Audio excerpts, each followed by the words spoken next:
Muy buenas tardes, mis queridos hermanos, mis queridas hermanas. Vamos hoy a reflexionar sobre el Evangelio que se nos propone para este cuarto domingo de Adviento, que es el Evangelio de la Anunciación, que está en Lucas, capítulo 1, versículo 26 al 38. Y tal vez podamos centrarnos en los dos personajes que intervienen y dialogan en esta escena tan rica, con un mensaje tan profundo, que nos transmite el gran acontecimiento que va a marcar nuestra historia y que es el sello de nuestra identidad cristiana.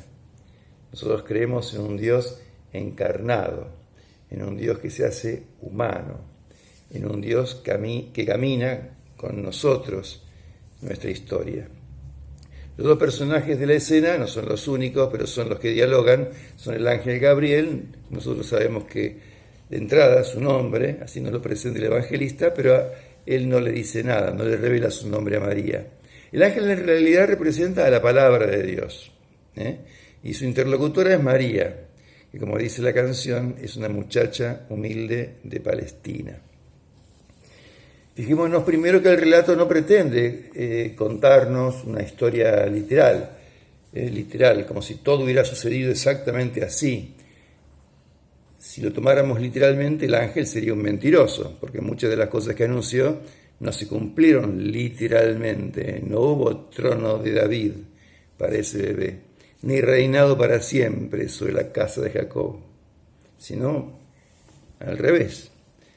El pueblo de la promesa rechazó al Salvador y la imagen triunfal de ese personaje por nacer que transmite el ángel se contrapone absolutamente con lo que luego sucederá en la realidad, que es su fracaso y su muerte en la cruz.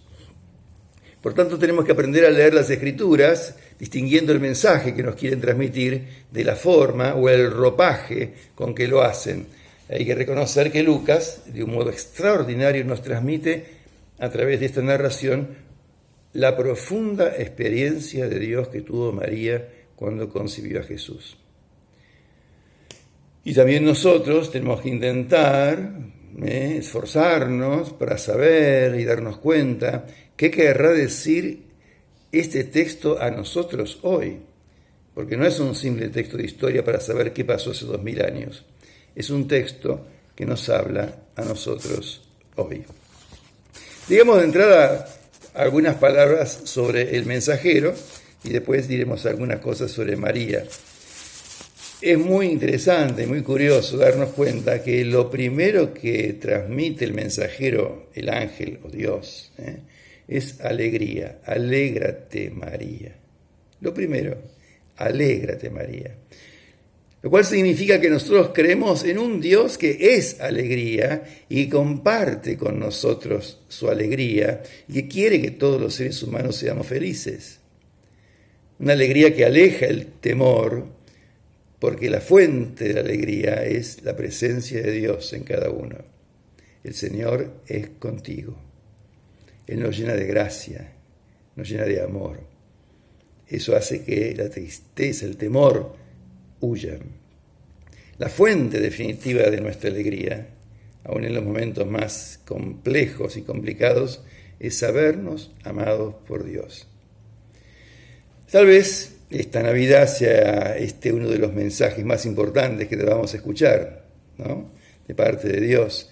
Hemos vivido este año de pandemia tan preocupados, con tantos miedos, ¿no? Dios, a través del ángel, nos dice, lo primero, alegrate, no tengas miedo.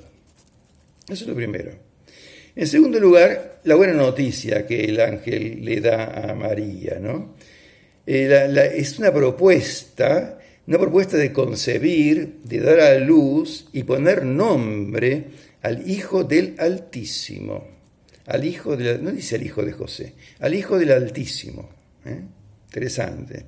Su buena noticia es una promesa de vida. Qué lindo, ¿no? Su buena noticia es una promesa de vida. La vida, toda vida, debería ser siempre una buena noticia. Y añade que ese niño heredará el trono de David, le está diciendo, ofreciendo a esa humilde muchacha de Palestina que ni se lo esperaba, que la promesa de Dios, esa que escuchamos en la primera lectura de Isaías, se va a cumplir en ella. Se va a cumplir en ella.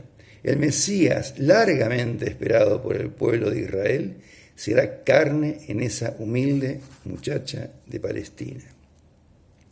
Y en tercer lugar, ante la pregunta de María, que María pregunta, y bueno, ¿y cómo? ¿Cómo será esto? Él le dice que será cubierta por la sombra del Espíritu. Esto tiene muchas explicaciones, pero yo me quiero quedar hoy, en tiempos de pandemia, ¿no?, para reflexionar sobre la fecundidad de la sombra, ¿no? De modo especial en tiempos sombríos, ¿no? Qué lindo es pensar que los tiempos sombríos, donde hay sombra, donde no vemos el horizonte, donde el sol parece que se escondió, también pueden ser tiempos muy fecundos. Y fíjense que más allá de la materialidad de la intervención de José o no, de él como varón, en este caso, ¿no?, lo que se nos está diciendo es que en la gestación de Jesús, en el fondo, la fecundidad profunda, verdadera, viene de Dios, ¿no? En la gestación de esta nueva vida, Lucas lo que intenta transmitirnos no es tanto la virginidad de María, está diciéndonos, hubo en la gestación de Jesús una intervención especial de Dios. María así lo experimentó. Y le regala también a ella, a María, el ángel le da un signo, no es una demostración, ¿no?, un signo, cuando le cuenta que su prima Isabel y Zacarías, su marido, están embarazados.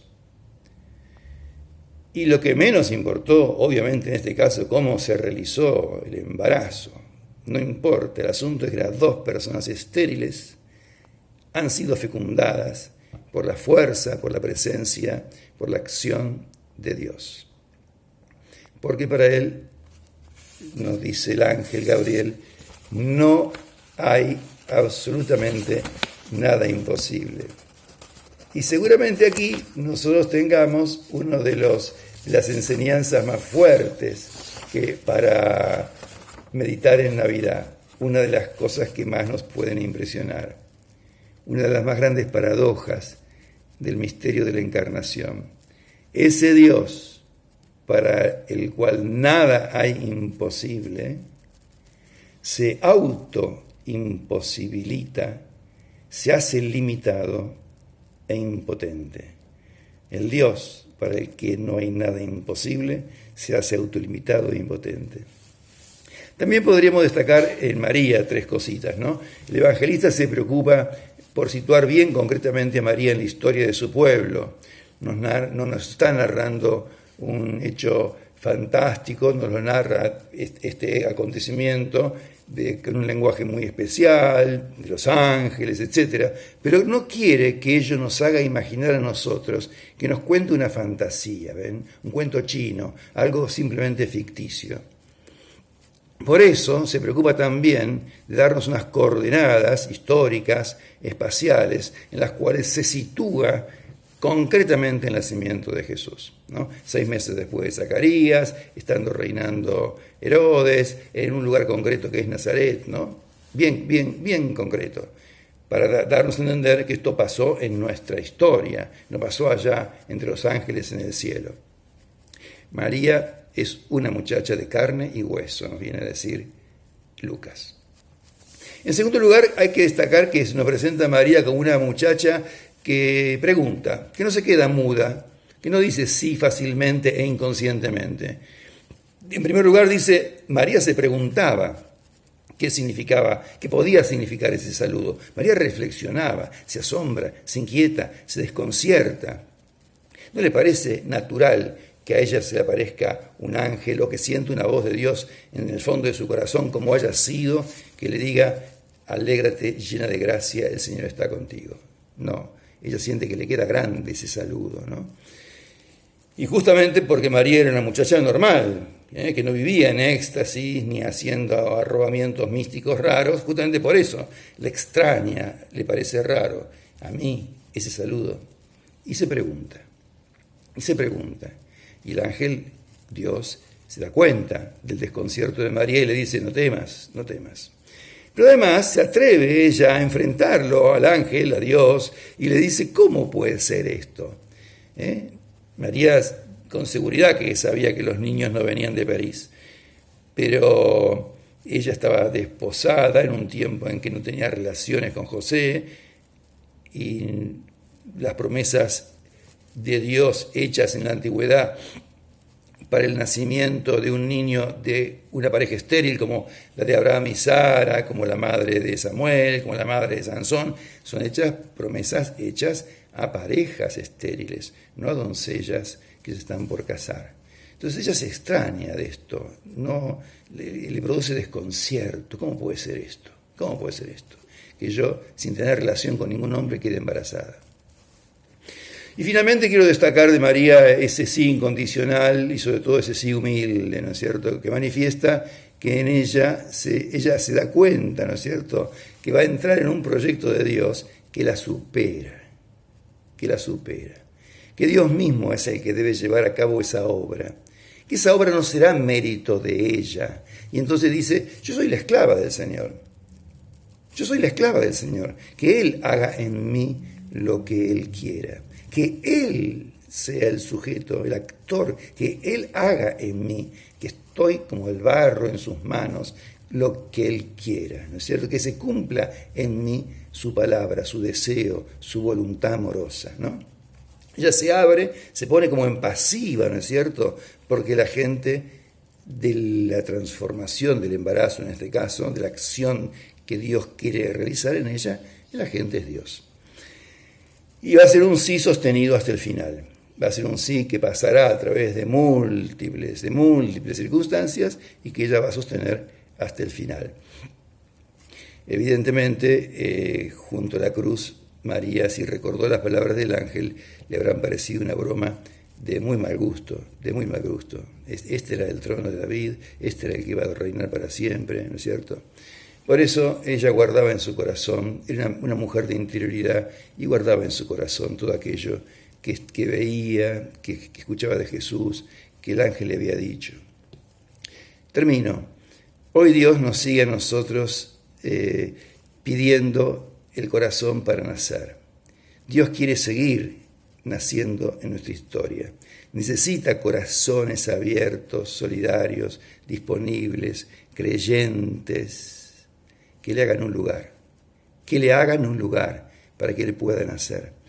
Porque el mundo más que nunca hoy necesita de Dios, de Jesús. Más que nunca lo necesita. Cada uno de nosotros debería ser María, ¿ven? Y concebir a Jesús en nuestros corazones y darlo al mundo. Si esto no sucede, la Navidad no se va a actualizar. Si Jesús no nace en nosotros, la Navidad no se va a actualizar. Será un mero recuerdo histórico, un recuerdo emotivo, piadoso, simpático, pero sin ningún impacto en nuestra historia o en nuestro mundo personal y colectivo. Queridos hermanos y hermanas, que tengan ustedes una muy feliz Navidad.